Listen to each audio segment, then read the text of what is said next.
Oi pessoal, nesse vídeo eu vou falar sobre o ligamento cruzado anterior do joelho, também chamado de LCA. É uma das estruturas mais frequentemente lesadas, tanto no esporte como em situações do dia a dia, e é difícil alguém que nunca tenha ouvido falar de um conhecido, de um colega que jogando futebol, ou até de um esportista famoso que tenha torcido o joelho e tenha rompido o ligamento cruzado anterior e precisou, em alguns casos, de cirurgia. Inicialmente, vou comentar sobre a anatomia do joelho e a importância do ligamento cruzado anterior, qual a função que ele desempenha dentro do joelho. Então, vou pegar aqui um modelo do joelho para mostrar o ligamento. Nós temos o joelho visto aqui de frente, o fêmur, a patela, a tíbia e a fíbula, o joelho dobrando e esticando. Quando nós entramos dentro do joelho, na parte frontal, você tem os dois ligamentos cruzados. Eles ficam em X, né? Tem o ligamento cruzado anterior na parte da frente e aqui na parte de trás o ligamento cruzado posterior. E nas partes de dentro e de fora do joelho, também ajudando na estabilização do joelho, nós temos os ligamentos colaterais. Também fazem parte da estabilização do joelho os meniscos. Mas sem dúvida nenhuma que pela sua frequência de lesão, o ligamento cruzado anterior é bastante comentado e bastante importante, é sobre ele que nós vamos discorrer hoje.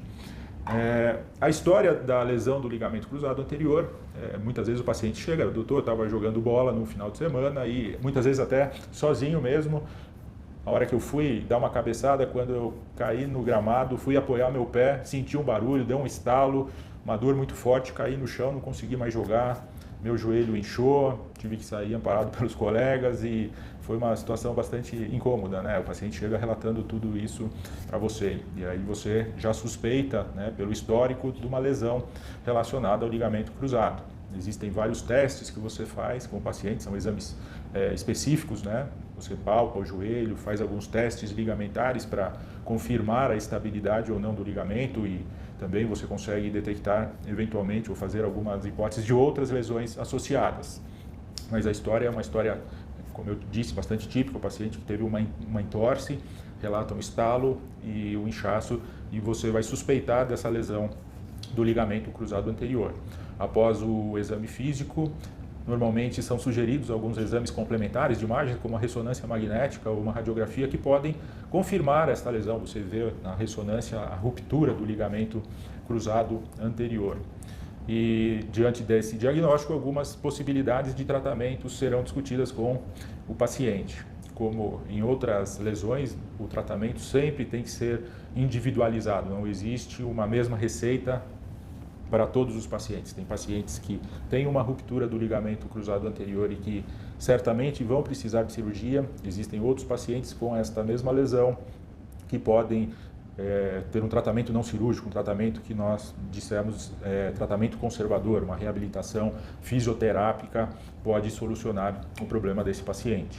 Em relação aos tratamentos, tratamento cirúrgico ou tratamento conservador, sem cirurgia, algumas coisas, alguns pontos devem ser considerados.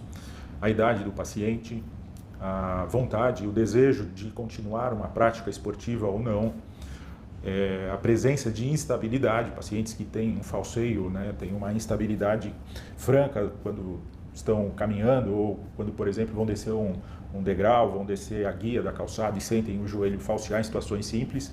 Isso normalmente nos leva a pensar num tratamento mais cirúrgico. Eu costumo fazer uma analogia para ajudar a decidir o tratamento e coloco o paciente em uma situação parecida com o carro, né? Nós temos um alinhamento dos pneus, das rodas, né? E isso vale um pouco em relação ao ligamento cruzado do joelho. Quando a gente não tem um carro bem alinhado, você até consegue usar o carro, mas o que acontece com o passar do tempo é um desgaste mais rápido dos pneus e consequentemente, você vai ter um pneu careca mais para frente. Isso também vale em relação ao joelho. O ligamento ele ajuda na estabilização, nesse alinhamento do joelho, e se nós tivermos um joelho desalinhado, frouxo, com o passar do tempo nós podemos levar a um desgaste da cartilagem, a um desgaste do menisco de outras estruturas importantes. Então, pacientes que não têm estabilidade e uma ruptura do ligamento cruzado anterior, isso normalmente deve ser pensado e ser corrigido. Então, pacientes que têm uma atividade física frequente, que querem voltar a praticar seu futebol, seu basquete, querem dançar, então normalmente esse paciente deve ser operado. Pacientes que também têm lesões associadas, lesões, rupturas de menisco ou lesões de cartilagem, também normalmente devem ser operados se tem o ligamento rompido juntamente com essas outras lesões. Então, o tratamento deve ser individualizado para cada paciente. Em relação ao tratamento conservador, sem cirurgia, é uma coisa que existe. Tem pacientes que já têm uma idade um pouco mais avançada, 50, 60 anos, e podem comentar com você: doutor, eu não quero mais jogar bola, quero só andar de bicicleta, quero fazer minha caminhada. E nessas situações, o paciente não tem uma estabilidade franca, ele consegue fazer movimentos em linha reta razoavelmente bem, não tem quase queixas. Existe a possibilidade, sim, de não fazermos uma cirurgia e o paciente conviver com essa lesão. Nós recomendamos um reforço muscular, uma reabilitação muscular, e esses pacientes, em situações específicas, podem sim conviver com uma lesão do ligamento cruzado anterior. Em relação ao tratamento cirúrgico, pacientes que, como anteriormente eu já falei isso, que querem operar, que querem voltar a fazer atividades físicas, a cirurgia do ligamento cruzado anterior é uma das mais frequentemente realizadas na ortopedia e sofreu muitas mudanças nos últimos 30, 40 anos.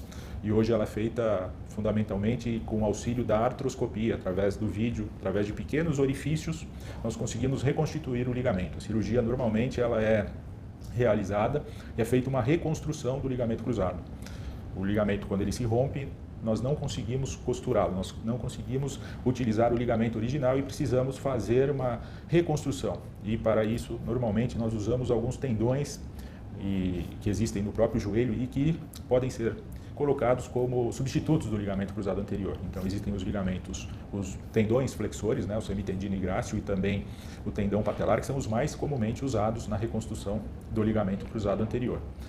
E seguindo toda uma reabilitação, o seu médico vai orientar todo o tratamento pós-operatório, a fisioterapia que deve ser feita, a recomendação quando que você poderá voltar a jogar, a correr, poderá voltar a fazer uma musculação, todo um processo de reabilitação aí que leva de cerca de 6 a 8 meses. Após esse período existe a alta para a vida esportiva, vida normal do paciente. Finalizando esses pontos principais que eu coloquei sobre o ligamento cruzado anterior, para tentar esclarecer as dúvidas. Se você ainda tem alguma dúvida, alguma questão, escreve para mim que será um prazer respondê-las.